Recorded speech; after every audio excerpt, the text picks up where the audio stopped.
Hello, and welcome back for part two of Ancient China. This presentation is going to be about the strong rulers and how they united China. I am Coach Bowman, your world history teacher or pre AP world history teacher. Again, I'll take the moment for you to make sure and check over that you have the correct set of notes that goes with this. Again, Ancient China Part 2. And hopefully you are set and ready to go because off we go. So, as we continue talking about the dynasties of China, we're going to talk about the third dynasty, which is the Qin dynasty. As you can see on this map, we're starting to get a larger amount of territory under our belt. And you are starting to notice a blue line, both within as well as on top of in the northern region um, of this territory. As you can see by the key or legend there in the bottom left, it is the Great Wall that you're seeing here. So you might be asking yourself, well, how come there's one inside the territory? Well, that was one of the initial walls being built, and as the empire or dynasty grew beyond that wall, they had to build a secondary wall, which is the current one that you see at the top of this map. So um, that's the reason for that. So hopefully that answered that question. All right. So, how does the Qin dynasty start? No, that is not the penguin from Batman. However, it does kind of look like him. However, that is the leader that overthrew the Zhao dynasty by using legalism. His name is Qin Shi Huang Dai, which means great emperor or first emperor. He decides to use the strict government philosophy of legalism to bring unity to China. And in doing so, it does cost both financially as well as socially, politically. Um, it is a costly thing. He does go and unifies all different items like money and measurements. And so that does help bring China together. However, he does end up becoming really strict. Again, that is what a legalist does. It's, again, the strict government to bring social order. So, how does he bring social order? Well, first, he needs to protect China. And so, to do so, he orders the creation of the Great Wall. As you can see by this tapestry, people weren't volunteering. People were not, um, waiting to help build the wall. But they were forced to build this wall. And so, a lot of people, no matter age, no matter gender, whether they're healthy or not, they had to be a part of the construction of this wall. Now, one of the things to keep in mind, this wall is in the northern part of China. Just like here in the United States, the northern part of our country is a colder climate, it's a cooler climate because it is further north. And so if you think about it, it is going to be a harsher environment to build, especially if you are of an older age. So again, it's interesting. There is the legend, the myth of people being buried in the wall who died there because they weren't, in the eyes of the government, weren't worthy enough to have a proper burial. And so they became part of the wall. So kind of interesting little tale on that, especially since we're getting close to Halloween this weekend or this past weekend. Um, but again, the purpose of the wall was to protect China from these invasions from the north. It's not to keep people in; it's to keep people out. So that was the purpose of the wall.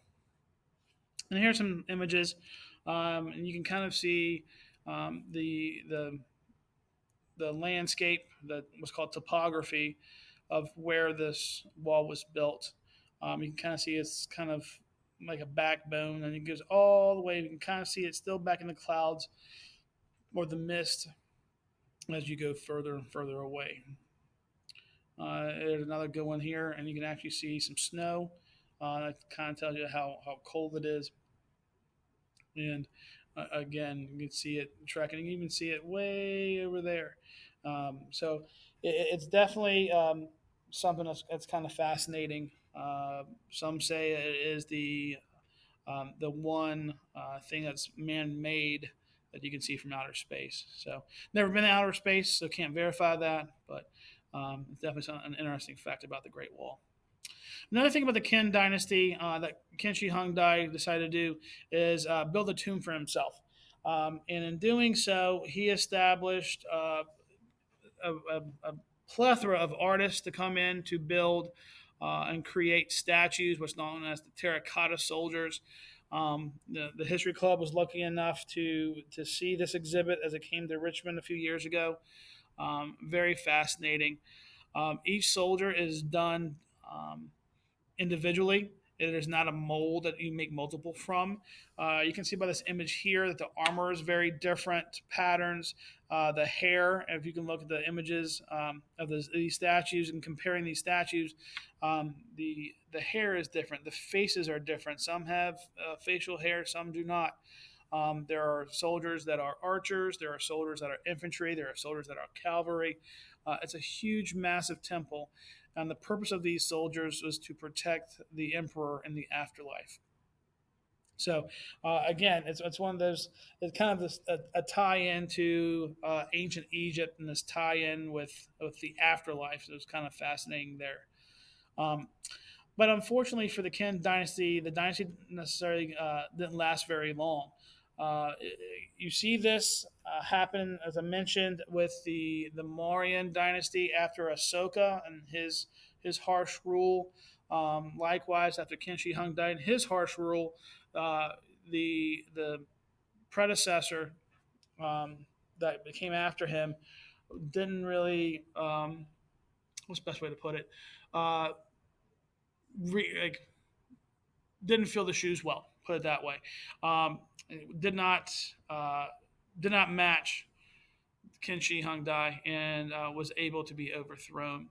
But here is the exhibit or the temple today. As you can see in the right, that would be the example of cavalry.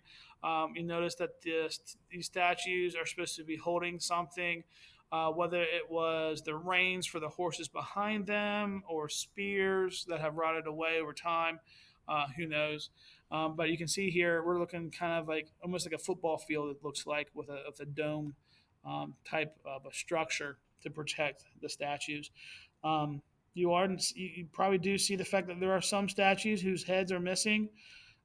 Again, before the Chinese government got involved in protecting this, I'm sure some of these heads were found on the black market.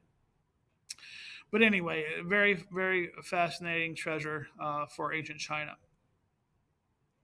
The last dynasty we'll talk about is the Han Dynasty. As you can see, again, it's larger than the Qin Dynasty. You can kind of see the outline of what is modern day China with a dash line here. This is modern day Mongolia. You can see the dash line here, which kind of breaks off what is now North and South Korea. So you can also see the expansion of the Great Wall. So the Han Dynasty did expand greatly after the Qin Dynasty. Um, the major emperor that you need to know is Wu Dai. He creates what is known as the civil service system.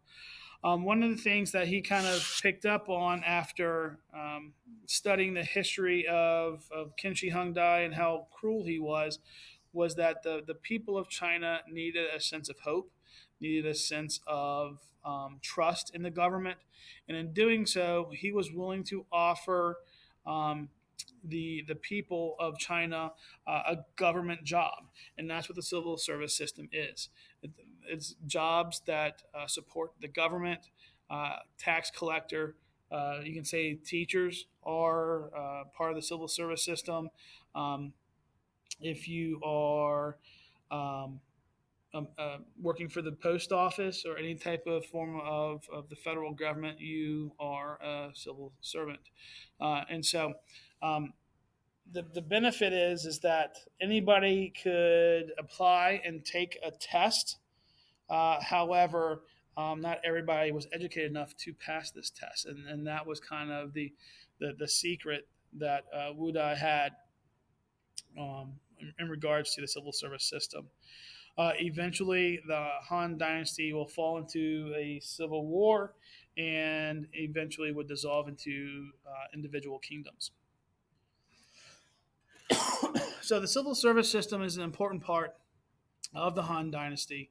As I mentioned earlier, anyone could take the test, but the higher the score, the better the job. So, of course, if you think about it, your better jobs would require more education, just like kind of like today. Um, However, uh, a lot of these tests had things dealing with questions dealing with history, philosophy, the arts, law and order, things that you would definitely need to know through an education system. So the question is, who got those higher jobs? Who was successful on those tests to get those jobs that were super important and probably uh, close to the emperor, and that would definitely be the rich, educated males. Females at this point in time in history were not allowed to have an education. It was definitely a cultural thing. Um, Not just in China, but uh, for a long time throughout Europe and even in the Americas, women were not allowed to have an education. Again, it was the rich males that would get the higher paying jobs. Another thing that developed during the Han Dynasty was the Silk Road, and it's a major trade route going uh, from China to the Mediterranean coast or Mediterranean region. And the reason why it is called the Silk Road, not because it's made of silk, but because a lot of products like silk were traded along this route. And it wasn't just one road. You had multiple roads that would branch off of it, reaching in different areas along this major corridor. So physical goods would travel from place to place. As you can see, you have goods that were taken even as far west as Rome, parts of North Africa. There are reports of people trading on the Silk Road or goods coming from the Silk Road to parts of North Africa. But one of the things you need to understand, and it's something that it's kind of a major theme that we see throughout world history, is that things that are traded on these routes don't have to be physical things that you can touch, that you can taste, that you can feel. It could be things that like ideas, like religions or philosophies. And so they're very easy to trade. All you got to do is talk about it. You really don't have to have physical items for that. And so one of the major ideas that is traded along the Silk Road would be Buddhism. Coming out of India, using the Silk Road, it reaches China where it branches and forms into these two uh, subgroupings of Buddhism, Mahayana and Vajrayana. So there's a map of the Silk Road. Again, as I mentioned, it doesn't necessarily always have to be. It wasn't really just one major road, um, but this map indicates that. But again, you can imagine roads going through, like perhaps coming down this way along the Indus Valley through the Khyber Pass into India. Um, Probably going this way down into Southeast Asia, probably branching up, going into Anatolia, or branching down here, going into Egypt. So there's a lot of different avenues, if you will, that the Silk Road took goods. So our last slide for China are the contributions. There are four major contributions of China. The civil service system, again, this is something that we still do today. Excuse me. Not necessarily for government jobs, but for license. Think about You have to have a license to drive. You have to have certification to do certain things. For instance, teaching. I got to be certified as a teacher in order to hold a teaching position. Um, these type of things are contributed from ancient China, the Han Dynasty. Your attention, please. Pardon the interruption. Sorry about the interruption. So, as I left off, were contributions of China. Again, civil service system, the ability to for a government to offer its citizens jobs to work for the government, uh, definitely something that came from China. You also will have porcelain. As you can see here, this is an example of a porcelain vase or vase. But porcelain is definitely something that, like silk, becomes a luxury item throughout the world. And for a long time, only China was able to produce it properly. Very different than just old fashioned clay pottery. And it is still, to this day, a very a pricey item. Again, a sign of luxury. Paper, the paper that we have today, notebook paper, computer paper, paper from tree pulp, was something that the Chinese developed. Um, it, trees are something that we think we have an abundance of if we keep planting the trees that we cut down, but is a lot easier to produce paper that way than using materials like silk or papyrus. If you're in Egypt, it does tend to last a little bit longer than papyrus. It doesn't dry out as quick as papyrus does. And plus, paper, think about it, those civilizations that used stone tablets and things of that nature. The paper would be a lighter item to trade with or trade ideas on. So paper does become a great contribution from China as well. And again, last but not least, the idea of silk. You have some examples there to the left of some fabric that has been embroidered. And again, it's a luxury item. It's something that people don't have to have, but it does kind of show you wealth as well as you know the ability to have that type of luxury. Um, so those are the four main contributions of China. I know this video presentation is extremely short. I think I went over a little bit in the last one compared to what I like to do. So hopefully you guys have enjoyed this and have learned a lot from China. Next time, and you see my little image there, we will be discussing the last PowerPoint, which again is another short one on the Persian Empire. So, thanks again for tuning in. Hope everyone has a great day, and I will see you next time.